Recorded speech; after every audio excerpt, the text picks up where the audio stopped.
Whoops, it's been a little bit since my last devlog, huh? But, to make up for it, I got a batch of videos coming to this channel, hopefully within a short time. As a little teaser for those videos, I'm going to talk about the art design. That's right, the art design is finally here. Not the video though, this is not what we're talking about. And then a little side project I've been doing, a hightail mod specifically, oriented more towards the art side.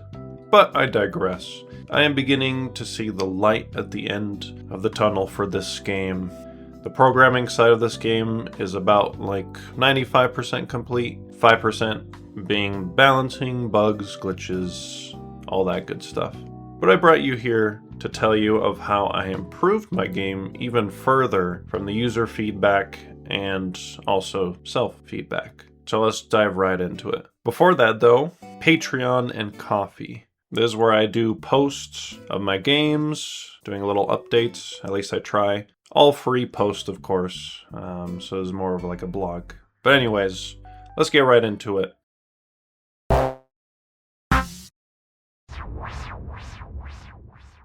Let's dive right into the king, shall we? The king was designed to be as fair as possible, but there existed some unfair scenarios early in the game. For example, there could be a mage sniper that is only spawned on wave 3, and players don't stand a chance if they invested in placeables, sometimes even when they've just only invested in upgrades. So now special enemies have been limited to a later wave, when players have enough defenses built up. This also doubles as a drip feeding kind of content in my game, not introducing everything at once to overwhelm the player. In addition to special enemies being introduced later, basic enemies also accompany them in early waves. Players don't stand a chance if special enemies are by themselves in still a slightly early wave, so that has been added.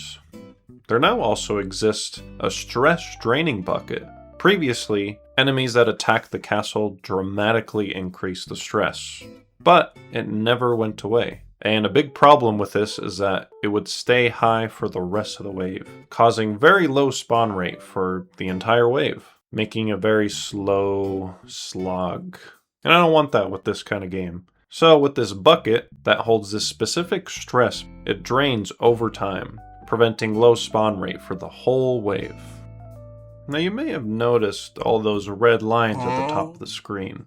Well, those are spawn limiters. Villagers are now spawn limited at the beginning of the game. Players previously struggled with villagers being spawned on opposite sides of the battlefield, making it a lot harder unnecessarily at the beginning of the game. Now, with the spawn limiters, players will get a good grasp of the game with the small limit, as well as getting a chance to build up their defenses without worrying about the entire battlefield. Of course, this limit gets bigger every few waves, eventually to the point where there is no limit at all. But hopefully by then, your defenses will have been built up pretty good. And now for Projectile Prediction. Previously, I was using some half-assed math equation for prediction. It did not work with slow projectiles, like the Dragonkin. It would just end up missing the enemy. But finally, I managed to figure out an equation for it. Honestly, this was mostly due to assistance from ChatGPT, as I have limited experience with linear algebra, and I would constantly query about it, about why an equation is the way it is. But I learned a lot along the way, definitely was making my brain work in overtime. But here it is in its glory. Beautiful, isn't it?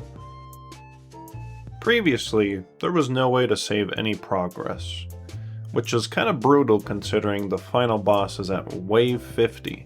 If players died, say at wave 49, they gotta go all the way back, which is such a painful setback for no reason.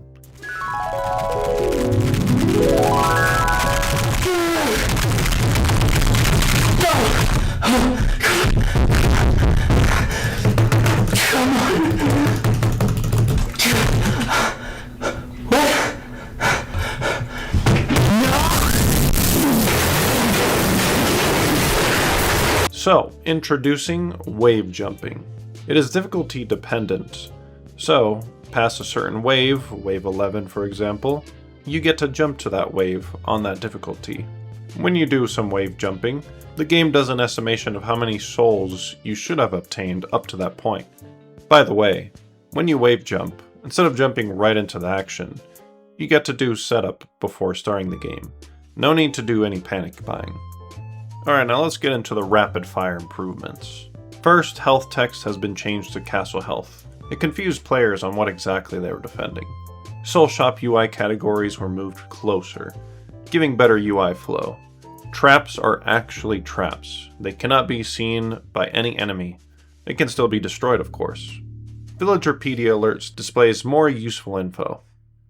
Placeables now have health bars. The negative soul shop is now introduced later on to prevent overwhelming the player. It also serves as drip feeding the content. Camera adjustment of the main scene.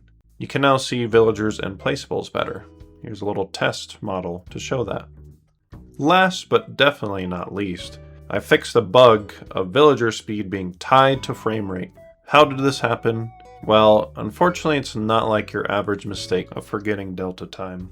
Believe it or not, it's rather the opposite. I used delta time where I should not have been using it. It pretty much canceled out the function that I was utilizing. So, very smart of me. And there's many other small features that were improved, but I don't got the time for that. So let's just move to the conclusion. So many improvements have made, so many quality of life changes, and it's making my game feel a lot better for people who are starting to play it, as well as any long-term players. Now I'm excited to show off the art design for this game. There's so much to see from it, from how I approached it, and of course the Hightail mod. So look out for those videos. Currently I'm actually doing the implementation of the art, although it's just modeling though, so nothing too crazy. Oh, and Patreon and Ko-fi. Had to just hit you with that one out of nowhere. Yeah, again, check it out. It's all free. Posts for my devlogs. So if you're curious, check it out. And that about wraps it up for this video, so hope to see you guys in the next devlog.